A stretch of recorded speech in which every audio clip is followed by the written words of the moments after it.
দর্শক, রাজশাহী থেকে জীববৈচিত্র্য দিবস নিয়ে সর্বশেষ জানাচ্ছেন সহকর্মী রাজু আহমেদ।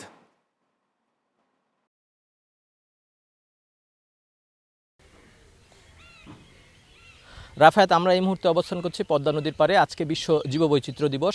রাজশাহী বিশ্ববিদ্যালয়ে প্রাণীবিদ্যা বিভাগের যিনি অধ্যাপক আছে প্রাণগোপাল দাস, তার সঙ্গে আমরা কথা বলেছি। এছাড়াও বিভিন্ন জীববৈচিত্র্য নিয়ে কাজ করে এমন মানুষদের সঙ্গে আমরা কথা বলেছি। তারা যেটা জানিয়েছে যে গোটা বিশ্বে যে প্রাণ রয়েছে সেই প্রাণের মধ্যে 19.5% রয়েছে হচ্ছে উদ্ভিদ, 3.5% রয়েছে মাত্র 3.5% মানুষ বা মেরুদণ্ডী প্রাণী, এবং প্রায় 68%ই হচ্ছে অমেরুদণ্ডী প্রাণী। তো বিশ্ব জীববৈচিত্র্য দিবস নিয়ে আমরা কথা বলতে যেটা জানতে পেরেছি যে সুন্দরবন রয়েছে, সেই বন জঙ্গল থেকে যে পাতাগুলো ঝরে পড়ে সেই পাতাগুলা খায় হচ্ছে কাঁকড়া, কেঁচো সহ এরকম সরীসৃপ প্রাণীগুলা। তো এই প্রাণীগুলা যদি এই পাতা না খেত তাহলে পরে আজকে যে সেই বনে যে বিষক্রিয়া হতো পাতা ঝরে ফেলে, সেই বিষক্রিয়াতেই বন ধ্বংস হয়ে যেত। ঠিক একইভাবে যে রাজশাহীর যে পদ্মা পার, এখন এই পদ্মায় পানি নেই বললেই চলে।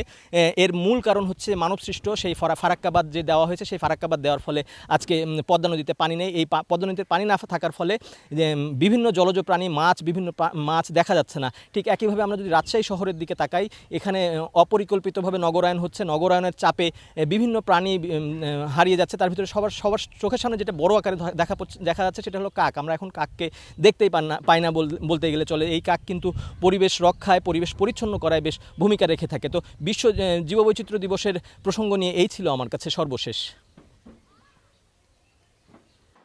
রাজু, আপনাকে ধন্যবাদ।